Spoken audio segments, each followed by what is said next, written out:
Baba natin ang diba? Baba natin antina. Ayan.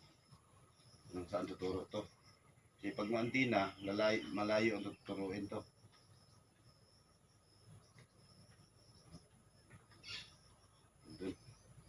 Kasi may giveaways dyan, naka double X. So, ang dot na sa kanan. So, kanan yung deposit. Sakto yung dito doon. Tinuturo din siya doon.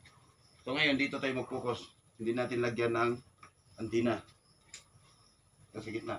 Tignan nyo mga tiits. So.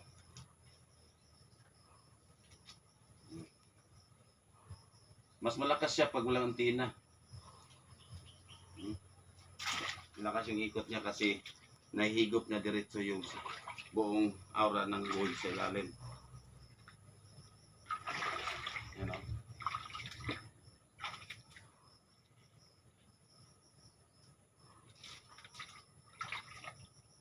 Walang hangin dito, at least. Saka kahit may hangin, hindi ko basta-basta ano ng hangin. Ilan lang. Okay. So, bye-bye.